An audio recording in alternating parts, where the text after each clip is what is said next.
Thank you very much, Your Excellency, for those thoughtful remarks.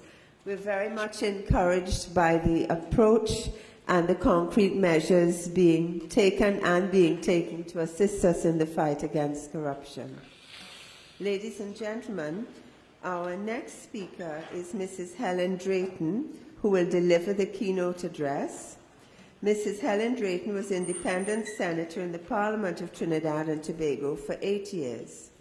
She facilitates courses in business communication, corporate ethics for compliance management, and has extensive experience in strategic marketing and human resource management. She currently sits on the boards of the Unit Trust Corporation and of Servol. Mrs. Drayton holds an executive master's degree in business administration from the University of the West Indies Institute of Business, which is now the Arthur Lockjack Global School of Business. In addition, she holds several professional certificates, including Strategic Human Resource Development from the Harvard Business School. Her past board memberships include several financial institutions in the RBTT Financial Group, Corbin Compton Advertising, the Trinidad and Tobago Tourist Board, the Caribbean Procurement Institute, and the Water and Sewage Authority. She recently served on the government-appointed committee to examine the operations of Petrotrin towards restructuring that state company.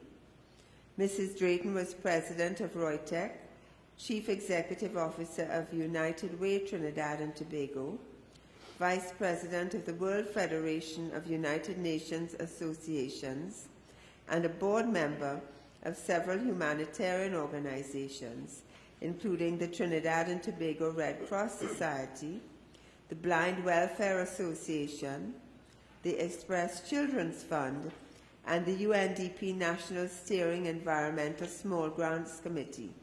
She's the author of 2 books of poetry and a work of fiction. I now invite Mrs. Drayton to the podium to deliver the feature address.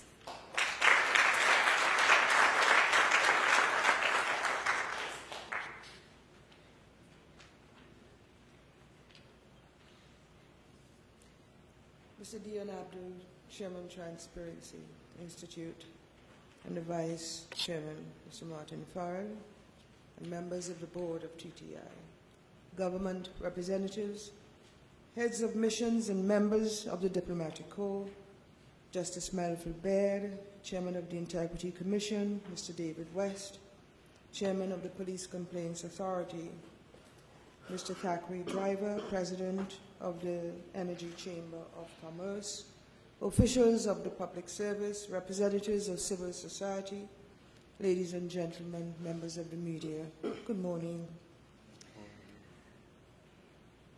Let me open by saying that I hazard a guess that as many words have been said about corruption as there is corruption. So suffice it to say that I will summarize some of its effects because we can never say too much about that.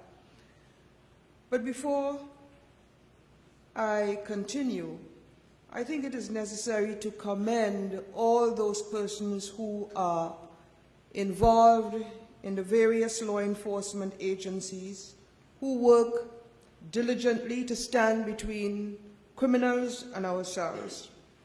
And they do so notwithstanding dysfunctional politics, the bureaucracy of the public service, and many times it is against the odds. And I think it is important that we recognize them, thank them, and encourage them. Now, according to the United Nations Office on Drugs and Crimes, each year over 1 trillion, and that figure has been updated, I think, to about 2.6 trillion, is paid in bribes worldwide, which hinders government's ability to provide much-needed resources and services to citizens. Investment in a corrupt country compared to an uncorrupted one can be as much as 20% more costly. Nations that fight corruption and improve their rule of law could increase their national income by 400%. And if countries, especially small island states, can get rid of most of the public sector-generated corruption and inefficiencies facilitating fraud, they would weather external shocks better and improve standards of living. End of quotes. And I think that latter one has great relevance for us.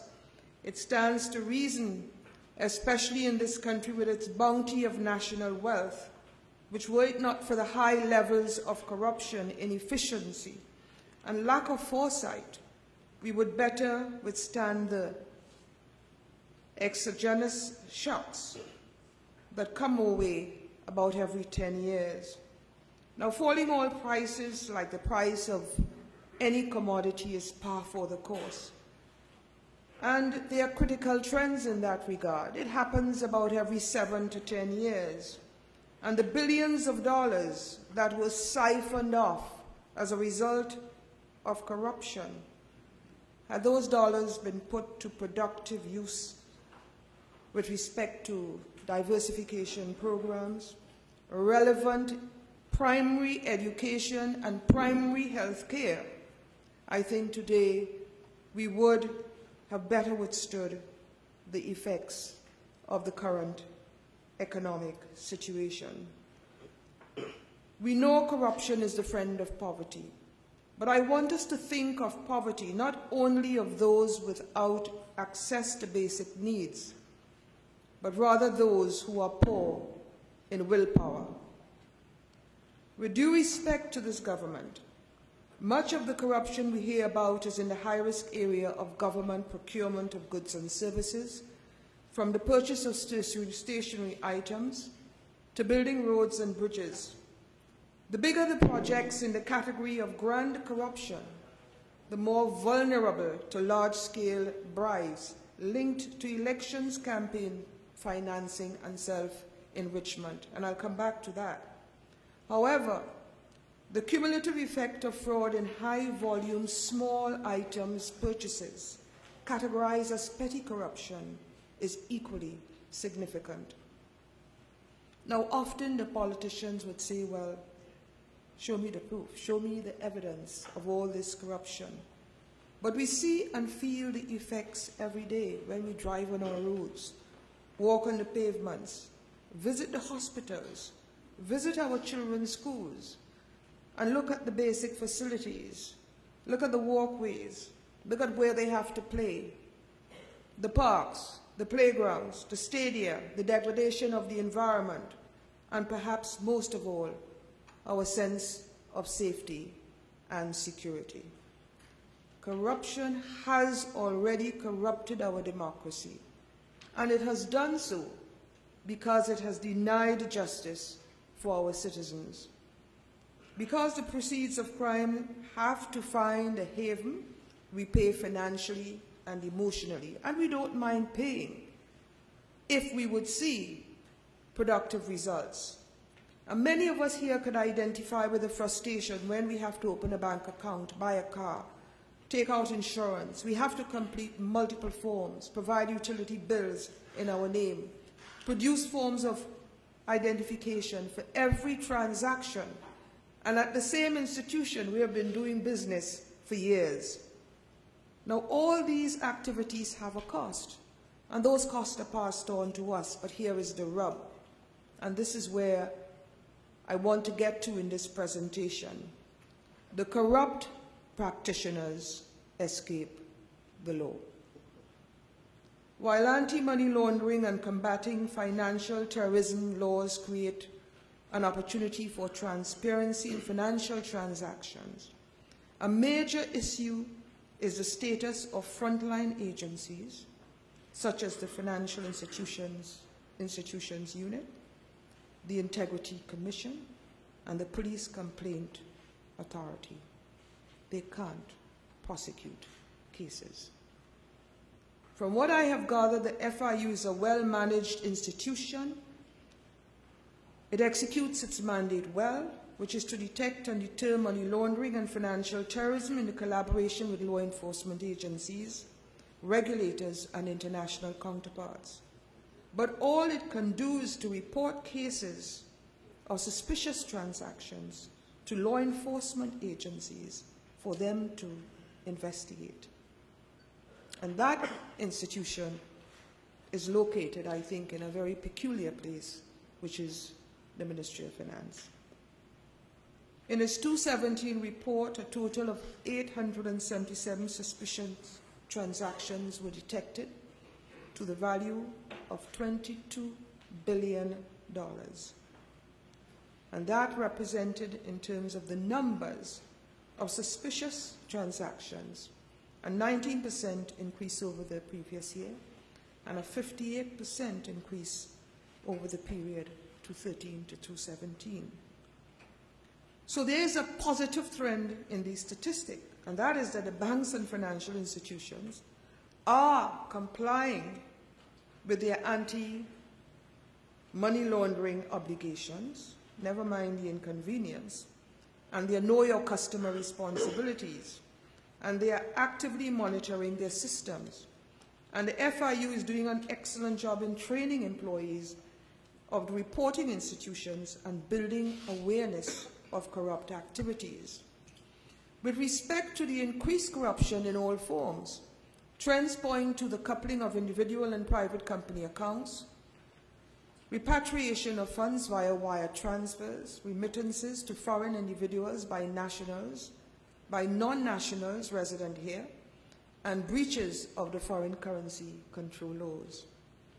What the FIU's figures also show is that a significant investment in law enforcement, its manpower and technology, have not slowed the growth trends in corruption. Now, law enforcement and anti-crime agencies. We have many. The police service and its special branches and units, including the Organized Crime Intelligence Unit, the Cybercrime Department, the Financial Investigations Branch, the Fraud Squad, the Criminal Investigations Division. There's the Director of Public Prosecutions, the Integrity Commission, the FIU, Inland Revenue, Customs, Immigration, the Anti-Corruption Bureau, the Strategic Services Agency, the Police Complaints Authority, the Counter-Trafficking Unit, and it is useful to include the National Security Council and the Trinidad and Tobago Defense Force. And there's a reason why I've gone through this list. The reality is it is only the Director of Public Prosecutions, which is an independent and rather I should say interdependent position, who has the power to prosecute grand corruption and money laundering. He can pursue wrongdoers without regard to political and other influences. The Inland Revenue prosecutes criminal matters dealing with tax, but apparently they are not having much success with respect to prosecution for tax evasion, probably having none at all. The Customs and Immigration departments deal with minor matters before a magistrate, but they are often not successful. All other anti-crime agencies have to send cases to the police service, which in turn directs corruption and money laundering matters to the office of the DPP, who often cites a lack of resources. The bottleneck problem is obvious and points to a severe weakness. What about the laws? Apart from laws covering prevention of corruption, proceeds of crime, integrity in public life, interception of communications, anti-terrorism, criminal offences, the Electronic Transfer of Funds Crime Bill, customs, immigration, dangerous drugs, exchange control, extradition, firearms, income tax. There exists a slew of other legislation, some proclaimed, some pending proclamation, some still in bill form. I have extracted a few from the presentation by the director of the FIU at the annual general meeting of the Trinidad and Tobago Transparency Institute. And these are the Strategic Services Agency Amendment Act, which covers all serious crimes, including corruption, money laundering, cybercrime, and transnational crime. The Public Procurement Act, the Cybercrime Bill 217, a Parliament Committee report was just laid, the Criminal Procedure Plea Discussion and Plea Agreement Act of 2017, the Miscellaneous Provisions Trial by Judge Alone Act, which allows plea bargaining and was assented to in 2017, but awaiting proclamation.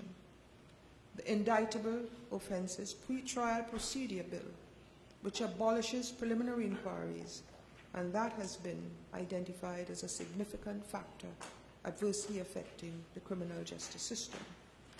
There's a trial by judge assented to in 2017. Proclamation is awaited.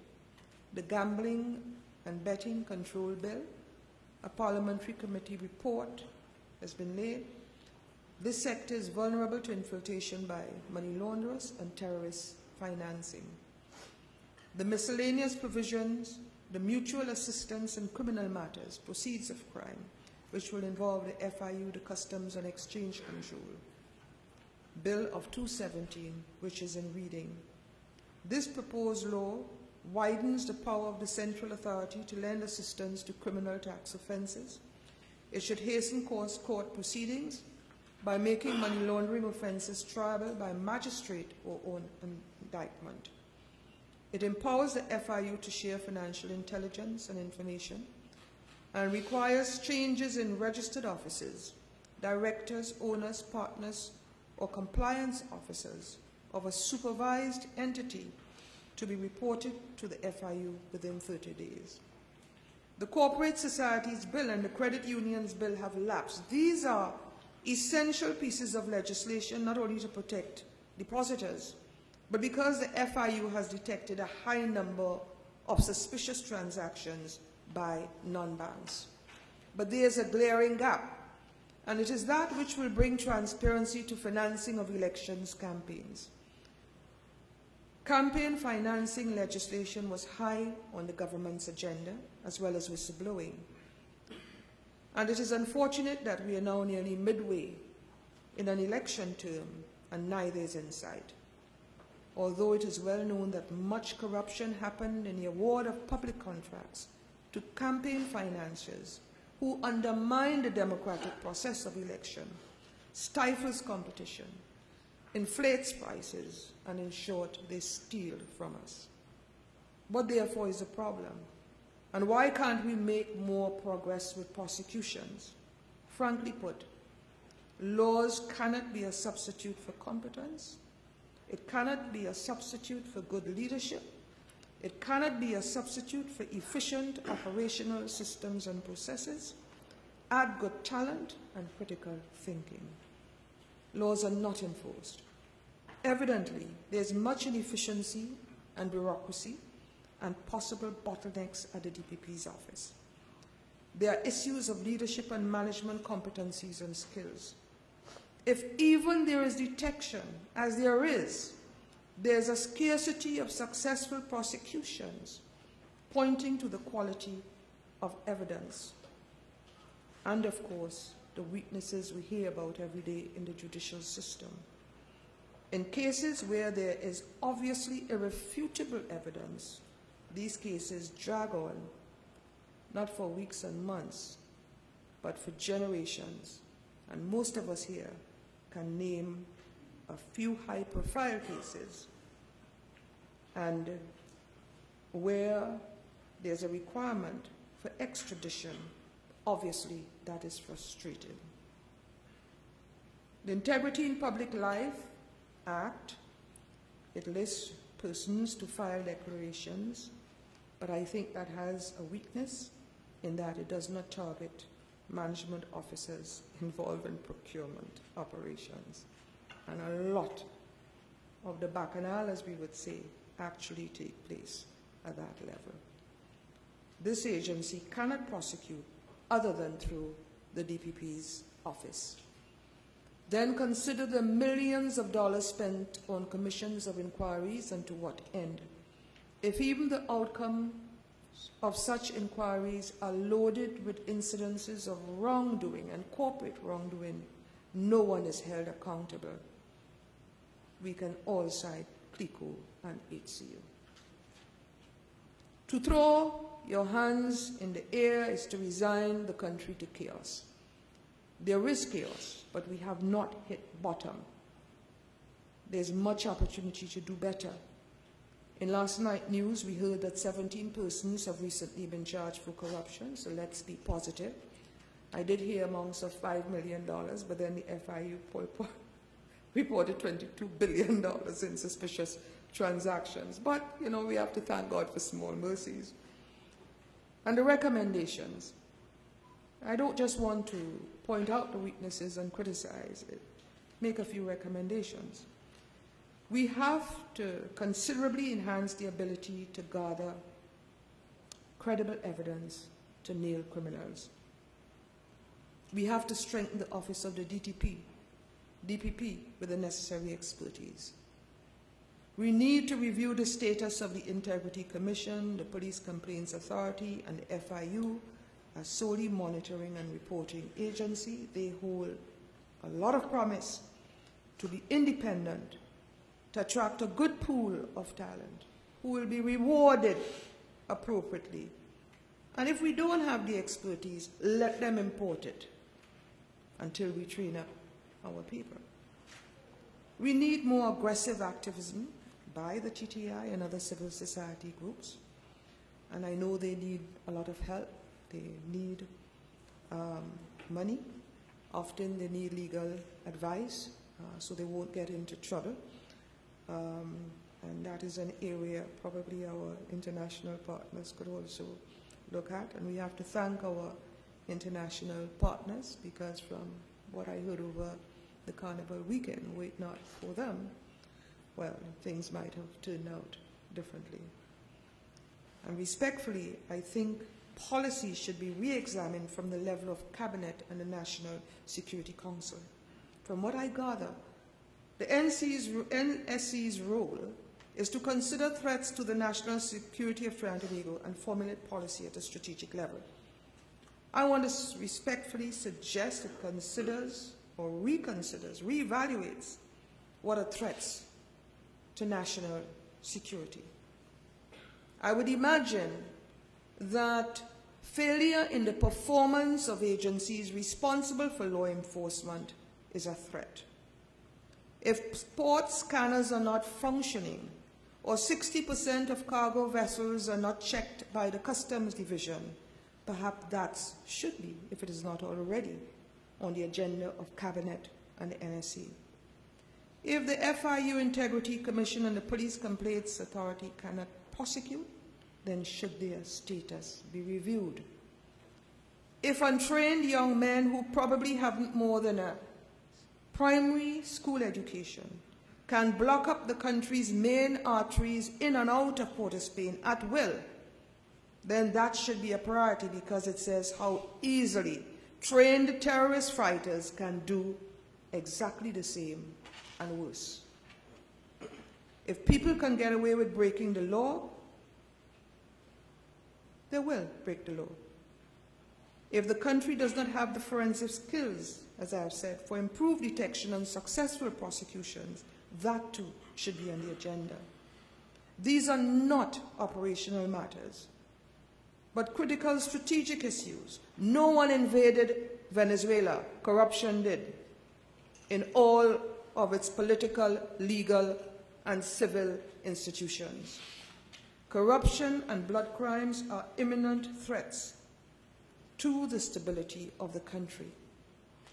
The reporting institutions to the FIU, especially the banks and other financial institutions, would have to continue conscientiously to monitor their systems, encouraged by the FIU to detect corruption and help bring criminals to justice. I understand the strategic nature of the NSC and the policy role of Cabinet.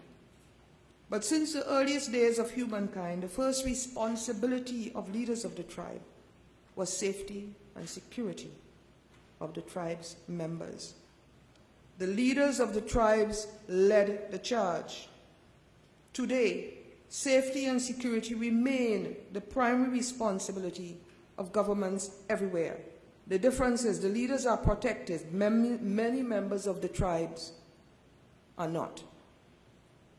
For sure, the government cannot and should not interfere in the due process of law, but clearly, critical thinking and a dogged determination to rid us from the scourge of corruption is needed urgently. I thank you.